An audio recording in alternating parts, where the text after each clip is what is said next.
Hi, I'm Steve Marchena at Musician U magazine and guitarvideochannel.com. Today we're going to talk about crossing strings with the EBow. This is the electronic bow for guitar. The one I'm showing you right here has been dropped a few times, so there's a little bandage going on, but this is what it looks like. You could find these in any music store, really, or online at EBow.com. I've also seen videos on YouTube about how to build your own EBow for people that are geniuses and can build these electromagnetic magnetic devices. I just buy them in the store. These have been around since the 1970s, and you've heard them on countless records, a lot of popular music, really all different styles of music. The way you'd recognize the EBow, it's a lot like the sound of feedback on the electric guitar. And maybe it's a cross between the sound of feedback and the sound of like a bowing, like you would use on a cello or something.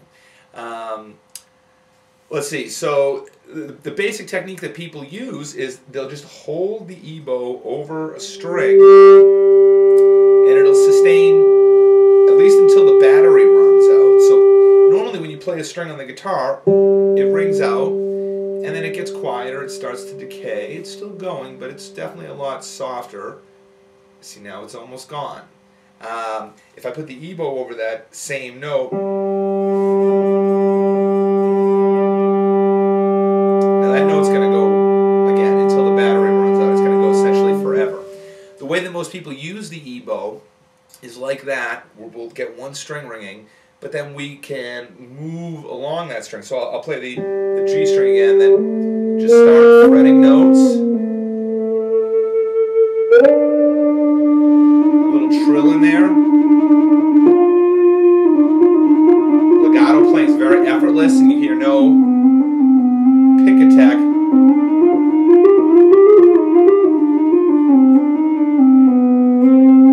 So that's the way that most people use the EBows. It's probably the easiest way to use the EBow. What we want to talk about is crossing the strings while we do that.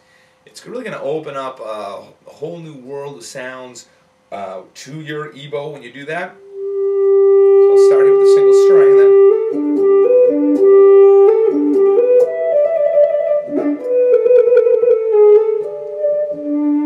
play that for you again. Again, I'm using the G string initially, and then I go to the B string and the D string, so we need to do some string crossing.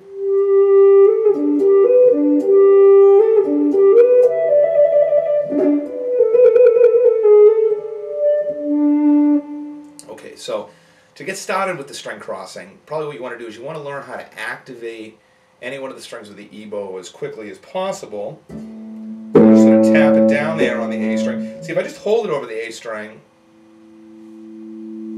it's much too slow. You just sort of tap it into place. I'll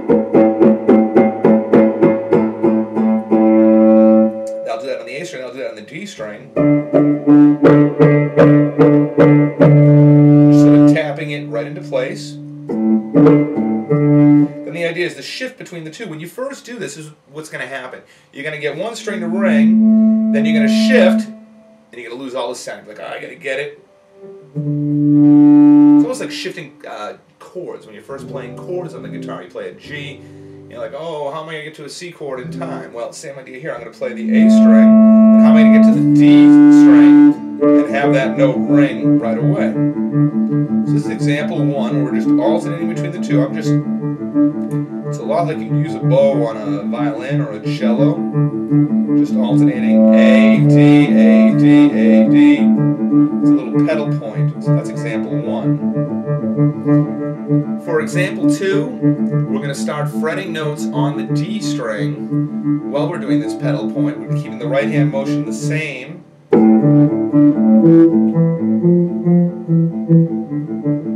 Very cello-like.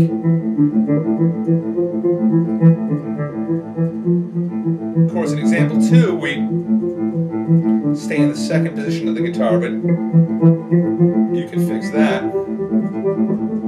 Just move it wherever you want on the neck.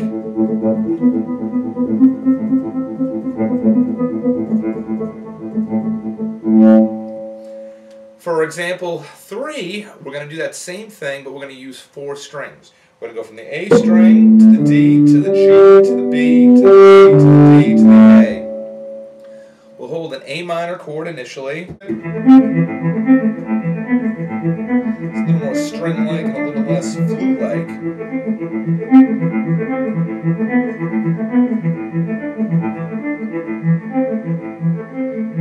Of course, you could put on any chord that you want. You get this arpeggio, as well as the pedal tone. You could mix these up.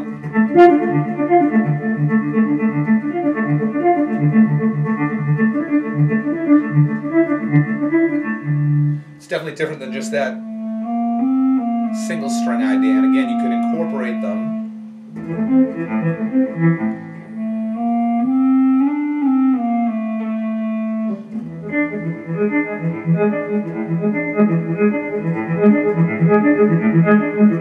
So we get a little more aggressive attack just by pressing down a little harder.